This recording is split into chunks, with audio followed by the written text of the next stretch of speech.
session, just a couple of housekeeping items. If you happen to hear sirens in the background, that's because we're on the emergency vehicle route. So if that happens, I'll stop talking and wait until the sirens go past, and then I'll start talking again. The other thing is that I might just share the PowerPoint presentation, if that's all right, Anita.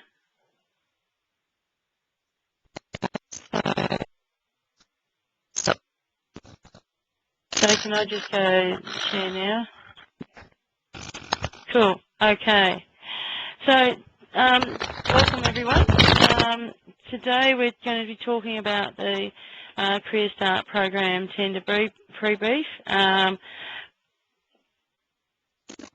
And just a bit of housekeeping. I've already talked about the sirens.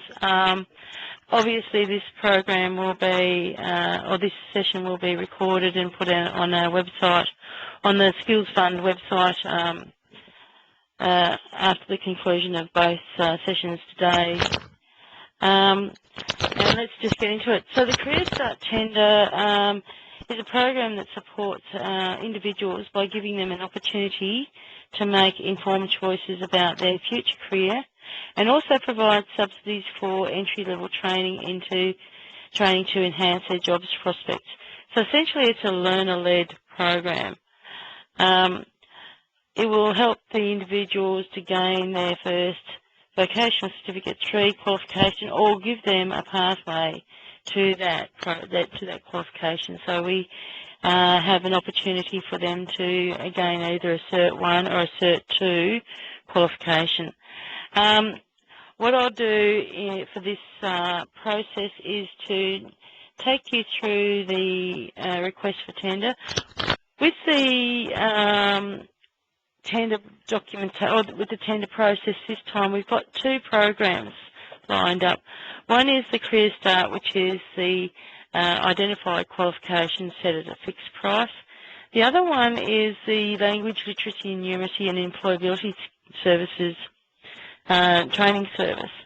And that's designed to support the individuals undertaking a Career Start qualification should they need additional support with their language, literacy and numeracy, or indeed even their employability skills. So I'll talk a bit about both of those through this tender process, through this session. And by all means, use the note area to ask any questions throughout the process, or if or alternatively, if you've got voice, by all means, put your hand up and say, I'd like to ask a question. And I'm sure Anita and Fiona will tell me if I'm doing this wrong anyway, because this is my first time. The Career Start tender, let's just go through the request for tender documentation. A couple of things we need to establish at the beginning of the tender. All training organisations who apply must be endorsed, and if they're not endorsed, they cannot apply. All training must be commenced by the 19th of December. And for this tender and for future tenders, we are moving towards more of an evidence-based approach, which means that we are going to have to be more accountable for the funds that we're releasing, and we will have to ask you to be more accountable for the places that you're training. So one of the things that we are going to be doing with this program and with future programs is to undertake more stringent contract management processes. We'll be looking at conducting a range of surveys to determine not only your performance but also to identify learner satisfaction rates. And, you know, we are getting fairly strong with our accountability requirements. So because we have ERTO now, any ERTOs who fail on their contractual obligations, which is take up of places, completion of training, this could possibly impact on your risk rating, which might also impact on your future applications for funding. So I know that sounds a bit harsh, but what we are trying to do is to make sure that the funding that we're releasing is actually being used up rather than sitting there and places not taking up. Now we understand that, of course, we understand that there's going to be reasons for the non-take-up, and part of that surveying of you guys and learners is to identify what are the main reasons for the lack of take-up. But we'll be sending out some surveys later on in the year so that you can start looking at that area. So with the Career Start, we've got 6 criteria that you'll need to approach, and it's mainly based on your evidence to supply around capability, capacity, the local impact. Now, this is one of the things that Treasury is now requiring all programs, regardless of agency, to identify as the local impact to business. What we're doing is asking you guys to identify how you're going to, whether you're local, how you employ your people, whether you employ local people, and how what you're doing will impact on local employment. The criteria 4, which is talking about the capacity and capability to support the individual's language literacy and numeracy and employability skills. This is where it links back to the new program on language literacy, numeracy and employability skills. And this is where you need to say, we're working hand in hand with either an expert in the field or we have expertise in our organisation. Criteria 5 is how you support the individual in other ways. Particularly, we know that Career Start for new learners or for individuals who are job seekers may have further difficulties. So we'll be asking you to provide some evidence to show how you would support those individuals with difficulties such as their learning difficulties, disability issues, childcare needs, etc. Criterion 6. Now this is becoming more of a hot topic these days with work placement and work experience, because the result of a work placement must mean that the individual has more of an idea of what is real world or real context, the real context of working in a real organisation means. So what we'll do is we'll need to have a lot of evidence about how you're going to set up your work placements, and that also means how you're going to support the host employer, how you're going to give them the instructions to support the individual, how you're going to support the individual within the work placement experience.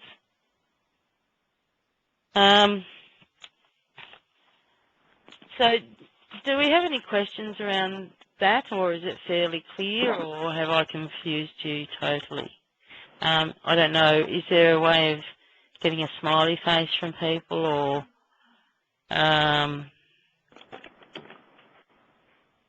excellent. Thanks, Chris. Yes, Karen Moore from ANMS Perth. Yep. in relation to the work placement, Yep. is there a number of hours? Yeah, there's 240 hours for work placement, and that's identifying. Oh, here we go. Here's the siren going fast. Yep. Okay. That's a requirement out of our Act, the Training and Workforce Development Act. It has a 240-hour limit on the work placements. Great, thank you. Okay, Kirk, you're confused. Can you tell me more, please?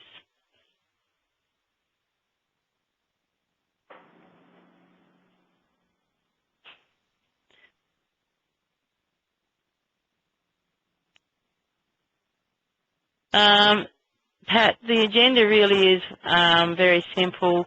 We're talking about the career start, talking about the background, the tender process, which we'll talk about a little bit in the next session, and the features, which I've sort of covered off a little bit, but I've still got a few more features to talk about.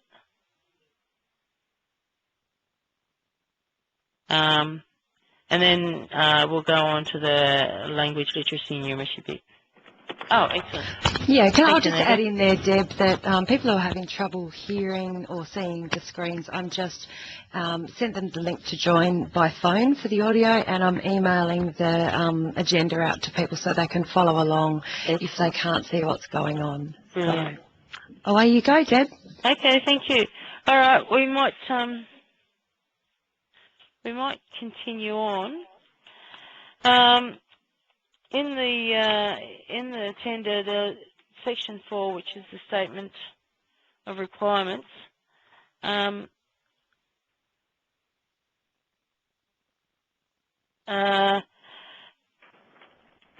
see that there's an identified list of qualifications. Sorry, I'm getting confused. Don't read the chat? Okay. Okay. All right. I've been told not to read the chat. So the statement of requirements. Now, we've got a prescribed list of qualifications, and this has been developed in consultation with our industry partners. And we have set the price per qualification. So when you apply, you will apply for so many number of places that you can comfortably think that you can deliver during the 2015. We talked a little bit about the language literacy and employability skills. Because the majority of applicants will be job seekers, we will require you to provide individuals with a career pathway plan. And that's designed to assist the learner to give them an idea about their next steps in either their employment opportunities or in further training. We're also introducing to this program, and will probably be in most of the job seeker type applications, the training, delivery and assessment model. And that's really designed to ensure that the individuals get the full learning experience and they're not being given a qualification in 3 weeks or 2 weeks, that they're actually getting exposure to the work placement arrangement as well as the formal training. And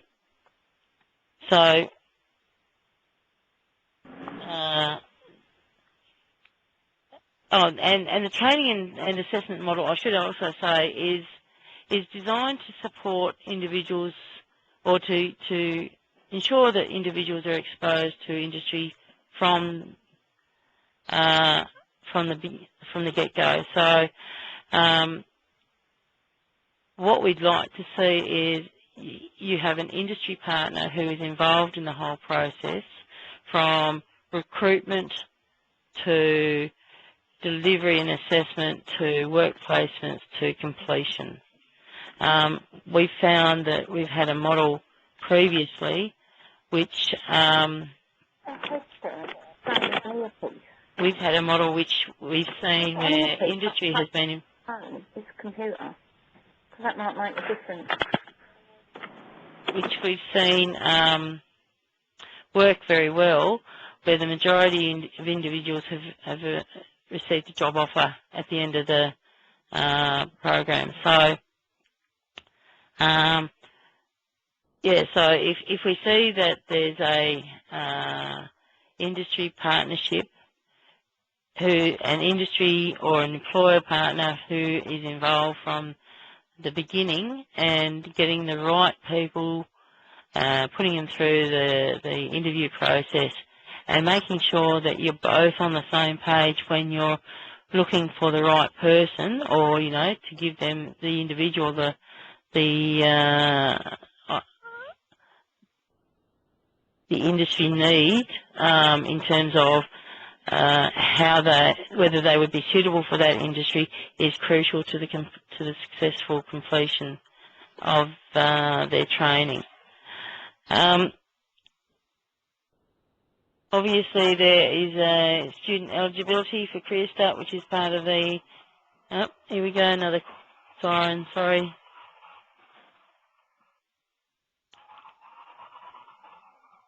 Okay. Obviously, student eligibility, which is contained in the in this request for tender. If there's any questions about that, it should just let me know, and I'll talk you through it. The implementation times table. Hopefully, we'll have this process all sorted by mid-December, and we'll be notifying you in that time frame, so that you can start commencing from January 2015. And of course, you know, we've already said training must commence by the 19th of December 2015. Duration of training, I did mention a little bit before that we are introducing this model for formal training, and that's really designed so that the individual doesn't get the qualification, you know, in 5 minutes. It's the quality of the training that we're looking for. And I think that's pretty much it. Obviously, we've changed the tendering process. We are now using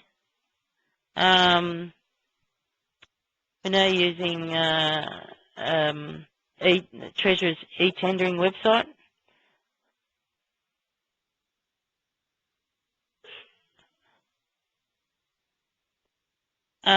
So, you know, all your the application form should be submitted to that, plus any additional evidence that you want to supply.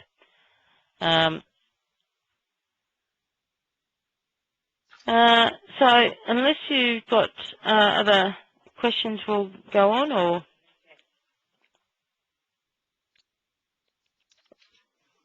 Okay, so Career Start, Language Literacy and Employability Services Training.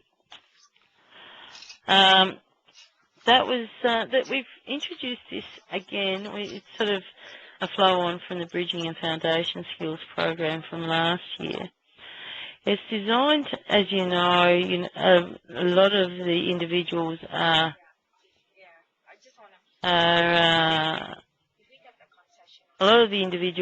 have language literacy and numeracy issues or employability skills issues.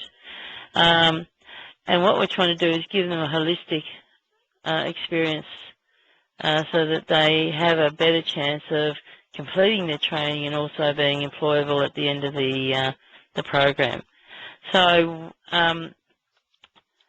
what we're doing is as you enrol your students and you identify that they've got a language literacy or numeracy or an issue, that you can go to this preferred provider list of either ERTOs who have got experience in this area, select from there and use them. Now,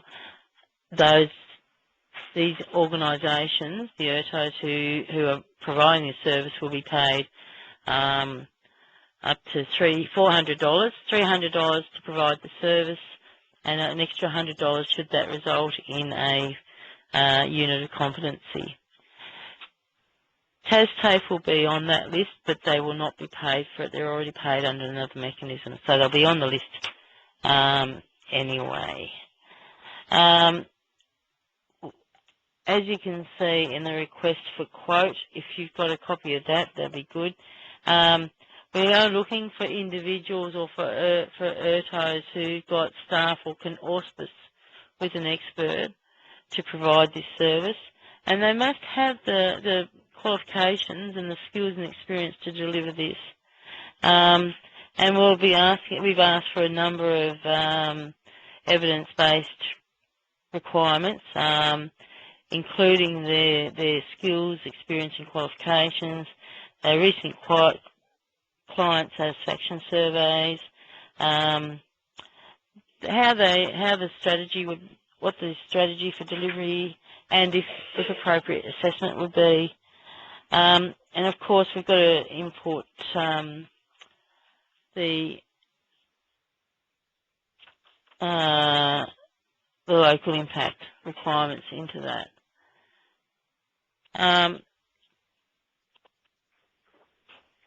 So the provision of the service means that it needs to meet the needs of the individual. So the partnership between the ERTO providing Career Start qualification and the ERTO providing the LNN service, that could be one and the same, but it could be that they could be separate ERTOs. So how you work together will be crucial. How this ERTO can contextualise the training to suit the qualifications area that they're delivering or that they're working in. So, for example, how would they contextualise the training to suit the aged care industry, or how would they understand the aged care industry? Deb, we've had a question in the chat box. This is Anita. Kirk just put down there, Part 3, Section 4.2, Preferred Providers. What is that list? He just wants a bit of clarification on that point. Part 3.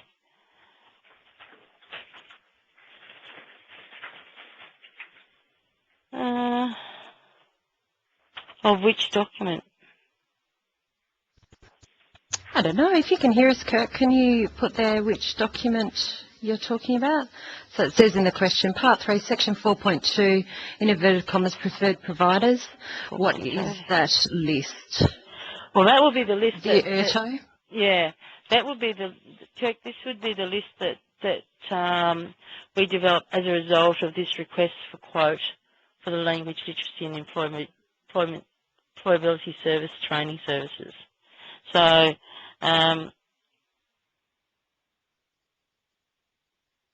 once we've got this quote and we've assessed the applications, we'll put the preferred provider list on our website. Yeah.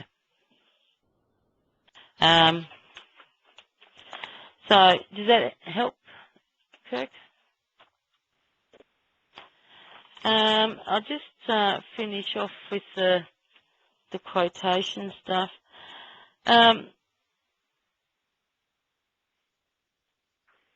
So this language literacy, numeracy and employability skills service is only available to individuals who are undertaking the Career Start program. So it needs to be done hand in hand as you deliver.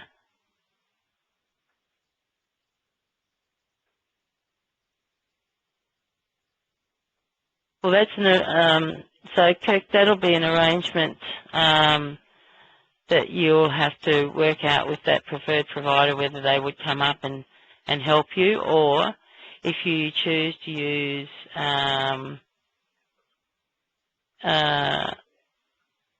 TasTAFE, surely they would have, I think they have expertise in most parts, most regions.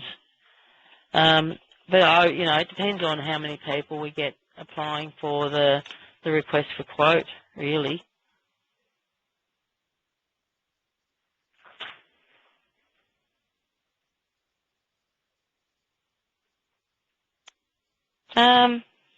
Okay, so I think that's about it. Unless anybody has any questions, we might wait for Leslie to come up if she's ready to talk about the Skills TAS agreement. I'm sorry it was so quick.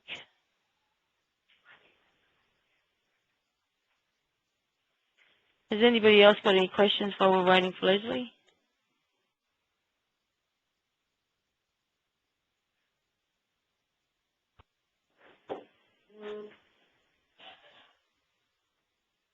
Okay, look, I'll hand over to, if a participant only requires employability skills, can that be delivered? Yeah, absolutely.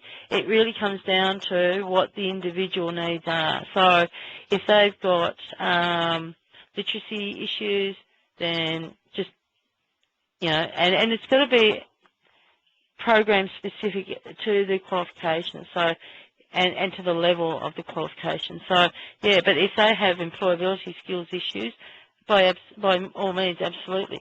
We have allocated $300 per person, so it depends on what service that they need, and additional $100 will be given if that results in a unit of competency. Now, that can be from either an accredited qualification or the Foundation Skills Training Package.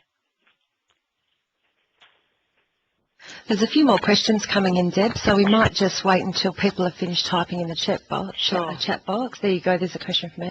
Okay. Is the available number of places under the Career Start the total for 2015 or for all TAS or per profile? At the moment, it's the total. We may release another Career Start in the future. We're just waiting on our budget allocation to be released. But yeah, absolutely, and it is for all Tasmania, not per provider.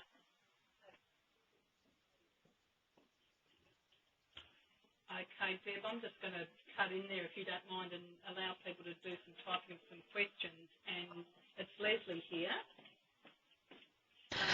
Sorry, Leslie, the audio is not working properly. I can hear you, but only through the wall. So there's another question coming in from Kirk. We might get your audio sorted out while Deb answers that question. Okay.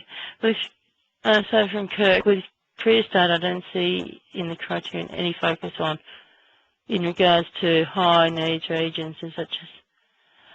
That's because it's an individual-based program. So if you've got people in the northwest that have come into your office and say, Kirk, I'm desperate to do aged care.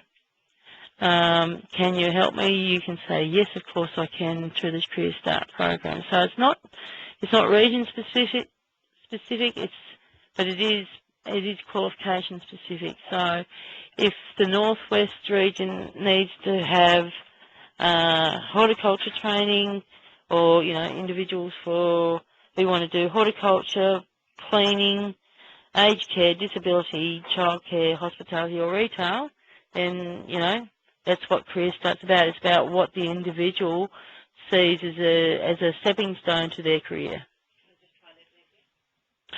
Hi, Deb. Apologies for cutting in there, but I just might take this opportunity while people are typing other questions for you to just talk about the nuts and bolts relating to the Skills TAS agreement. Absolutely. I'll leave you go.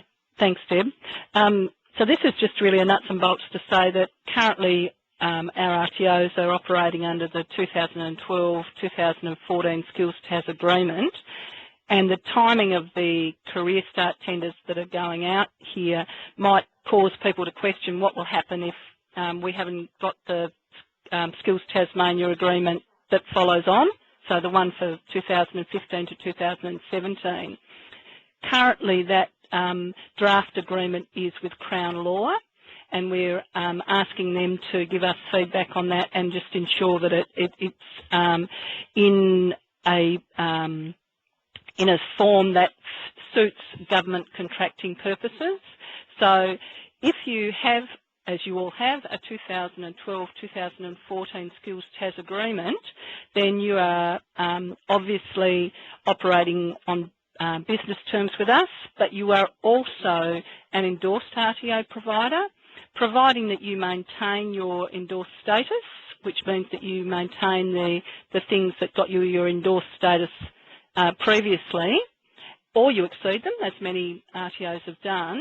As long as you've got that in place, you can still operate under the terms of the 2012-2014 agreement. So we have a capacity under that 2012-2014 agreement to extend it in relation to this particular tender and any other tender that we might choose to.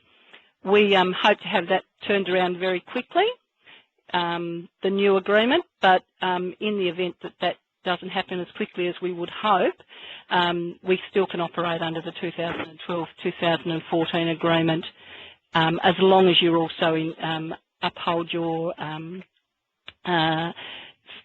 endorsement that you were signed over to this year. When we do get our new agreement, we will be rolling over endorsed RTOs again, as long as they maintain or exceed the expectations and they address any issues that we'd identified in the first process. Gillian Nichols is the contact in Skills Tasmania for that, and she will be approaching people as soon as we possibly can to start that process for a new or the next round of endorsements.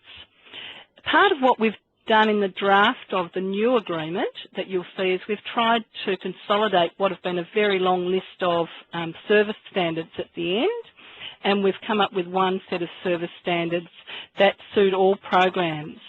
So hopefully as soon as Crown Law have that that look at our new draft agreement and agree that it's appropriate, we'll be able to come to you and share that with you. But to allay any concerns, the existing agreement can apply for this tender if your contract is signed up before the new agreement's in place.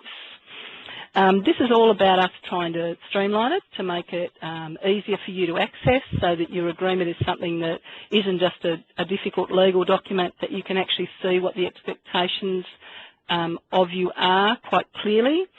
And it's about ensuring that, as Deb's been talking about, that we're focusing on employability outcomes and that there's an evidence base around what people do. We're not trying to add to any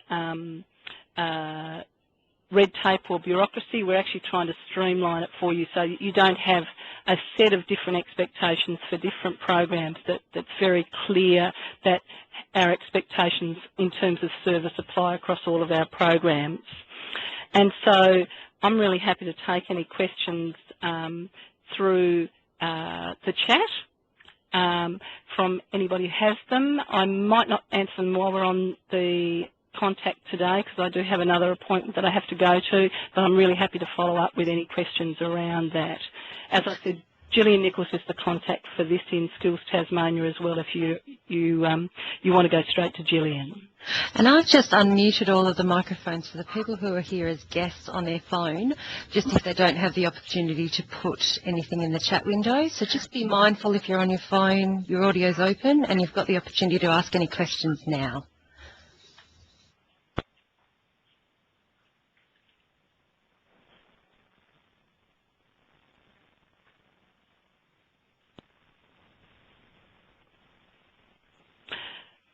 If there aren't any direct questions now, I might leave you and hand back over to Deb. Lovely. Thanks, Leslie. No worries. Thanks, Deb. Okay. I've got a question here from Paul Cook. If I understand, there is an extra $300 to $400 to purchase, for example, LLM training from the preferred provider list.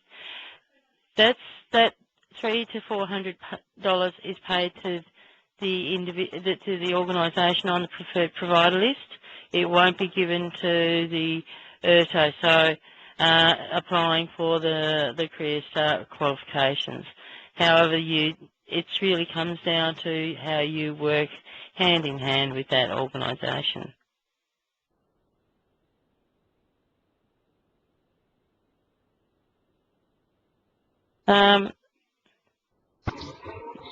Deb, can you just apply for, can you hear me? Yep. Chris Mayfield here. Yep. So if you're doing, wanted to deliver some training on employability skills for some students, is that you would apply for like an agreement or a grant just for those students, or? No. No. No, that would probably come under the Skills Equip program if you wanted to deliver foundation skills or employability skills to a group. This is designed really just for the individuals who are doing Career Start that might need the additional support. Yep. Okay, thank you. No worries. Any other questions? If you think of anything later on and you need some further information, by all means give me a call. My number is 03-6165-6012 or email me, and I'll be happy to answer your questions then. This is Anita again. Thanks everybody for your patience with the technical issues. It seems that there were a few issues with using the web app which were kind of different on everyone's computer. So hopefully you've got enough information out of this. We've got, this session is recorded and we can send you out all the links to view the recording at a time that suits you. You can contact Deb with any more questions. The session is being repeated this afternoon. So if you would like to come back again just to experience the whole thing again, and if you're having trouble with your audio, you can phone in and listen to the audio and watch the presentation on your screen. So yeah, expect the email link from us soon. I think with this afternoon's session, there's a different link. So if you'd like to attend this afternoon session, just send me an email and I'll send you through the new link. Great, and everybody can log into that session as early as you like, so you can fiddle around with the settings.